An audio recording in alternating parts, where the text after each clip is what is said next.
News 24 తెలుగుకి స్వాగతం. వార్తలోని ముఖ్యాంశాలు చూద్దాం. కార్తీక వన భోజనాలు సామాజిక వర్గీయుల ఐక్యతకు ప్రతీకలుగా నిలుస్తాయని ఎమ్మెల్యే వేగుళ్ల జోగేశ్వరరావు, ఎమ్మెల్సీ తోట త్రిమూర్తులు అన్నారు.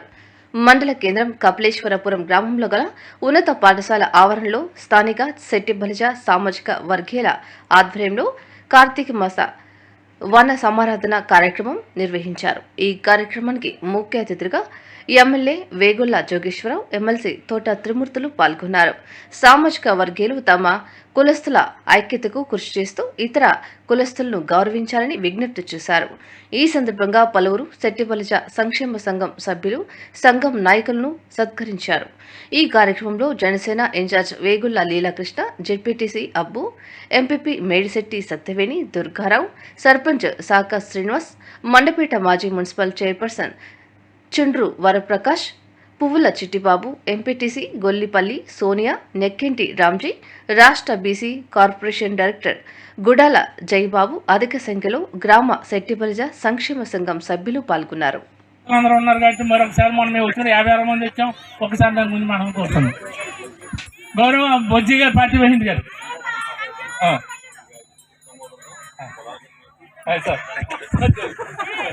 సరే, మరి ఎమ్మెల్యే గారు ఓపెన్ గా చెప్పారండి, తప్పనిసరిగా చేసి పెడతాను. ఇప్పుడు కూడా ఆ పని అవుతుంది. థ్యాంక్ యూ, నమస్కారం.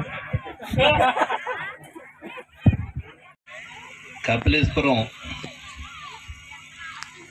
ఈ మండలెట్ కోటర్ అయినప్పటికీ కూడా 4 సంఘాలు, ఏదైతే చెట్టుబల్లి సంఘాలు 4 పేటల్లో 4 సంఘాలు ఉన్నాయో ఆ సంఘస్థులందరూ కలిసి ఏర్పాటు చేసుకున్నటువంటి ఈ సమావేశానికి ఈ ఏర్పాట్లు చేస్తున్నటువంటి పెద్దలకి, నాయకులకి, వచ్చినటువంటి జడ్పీటీసీ గారు, ఎంపీపీ గారు, ఎంపీటీసీలు, మరి మీ సంఘ నాయకులు, మురళి, అందరూ వచ్చినటువంటి అందరికీ కూడా, వెంకన్న బాబు గారు, అందరికి కూడా పేరు పేరున నమస్కారాలు తెలుపుతూ, మరి ఈరోజు కార్తీక సమారాధన అనేటువంటిది ప్రతి సంవత్సరంలోని కూడా ఒక సాంప్రదాయంగా అందరూ కలిసి కుటుంబాల పరంగా అందరూ కలిసి ఒక ఆప్యాయతగా అందరూ కలిసిమెలిసి జరుపుకునేటువంటి ఈ సమారాధన కార్యక్రమం భోజనాలు చాలా సంతోషం.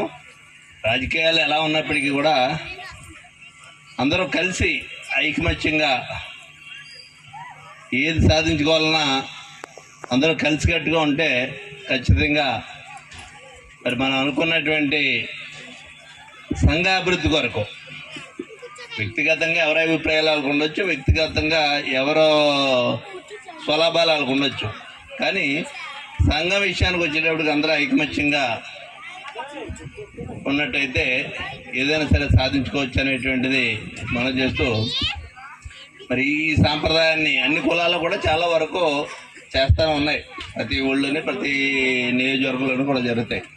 ఈ మధ్యకాలంలో 10 సంవత్సరాల నుంచి బాగా ఎక్కువైంది. అంతకుముందు ఈ పరిస్థితులు ఉండేవి కాదు. అన్ని రకాలుగానే కూడా కొంచెం ఆర్థికంగా కూడా అందరూ కొంచెం ఆస్తో పోస్తో 10 రూపాయలు అడిగితే చందా ఇచ్చే పరిస్థితుల్లోనే ఉన్నారు అందరూ. ఎవరి మీద ఆధారపడిపోయి మనం భోజనాలు పెట్టుకోవాలనేటువంటి పరిస్థితులు ఏమీ లేవు. ఆ సంఘస్థులు అందరూ తలకో 100 రూపాయలు, తలకో 1000 రూపాయలు, 500, 5000 వాళ్ళ స్తోమత వదిలే ఎవరి కాళ్ళలో ఆ సంఘం మీటింగ్లు వేసుకున్నా, సంఘం దగ్గరే నిర్ణయించుకున్నా ఆ డబ్బులతోటి చేసేటువంటి ఈ వనమహోత్సవ కార్యక్రమం చాలా సంతోషం.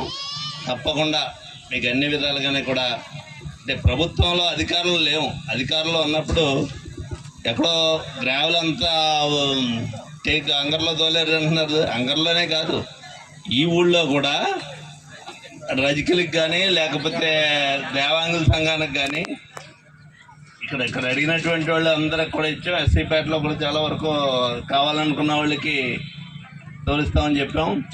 ఏది ఏమైనా మనకు అధికారం ఉందంటే, అధికారం మన స్వార్థం కోసం ఉపయోగించుకోవడం కంటే ఆ అధికారాన్ని ఉపయోగించి 10 మందికి ఉపయోగపడేటువంటి మంచి పనులు చేస్తే అవి శాశ్వతంగా ప్రజలు చెప్పుకునేటువంటి పరిస్థితి ఉంటుంది. కాబట్టి ఈవేళ మన దగ్గర అయితే, నా దగ్గర అయితే అధికారం లేదు, కానీ ఒక శాసన మండలి సభ్యుడిగా నేను చేయగలిగినటువంటి సహకారాన్ని మీరు ఎప్పుడు ఏ అవసరం వచ్చినా చేయడానికి సిద్ధంగా ఉంటాను. ఆ విధంగా కట్టముడిగా చెప్పాం. అది బిల్డింగ్ గతంలో 10 లక్షలు శాంక్షన్ ఉందండి. ఎలక్షన్ కోడ్ వస్తాం వల్ల ఆగిపోయింది. మరి 5 సంవత్సరాలు దాని యొక్క పరిస్థితి లేదంటే మనం 100 మంది వరకు వెళ్ళి ఎమ్మెల్యే గారు దృష్టిలో పెట్టాం. ఆయన దానికి ఏర్పాటు చేస్తున్నారు. మీరు కూడా మన కపిలేశ్వరపురం గ్రామంలో మన సిట్టి బల్జీల అందరూ కలిసి ఐకమత్యంతో ఏర్పాటు చేసినటువంటి వన సమాదరణ కార్యక్రమానికి మరి పెద్ద ఎత్తున మన సంఘీయులందరూ కూడా ఏర్పాటు చేసి ఉన్నారు. అందరికీ కూడా మరి గౌరవ శాసనసభ్యులు ఇచ్చేసి ఉన్నారు. మీ డబ్బులు ధాన్యం అమ్మిన డబ్బులు సాయంత్రానికి అకౌంట్లో పడుతున్నాయి. అదేవిధంగా మన ఎమ్మెల్యే గారు, మన స్థానిక ఎమ్మెల్యే గారు కూడా ఇప్పుడు మీరు చెప్పిన దానికి పెద్ద ఎత్తున మీదైతే కళ్యాణ మండపం ఉందో దాని మీద నిధులు ఇవ్వడానికి కూడా ఆయన బహుశా మరి ఆయన నా ముందు చెప్పే ఉంటారు మీకు. ఆయన రాసి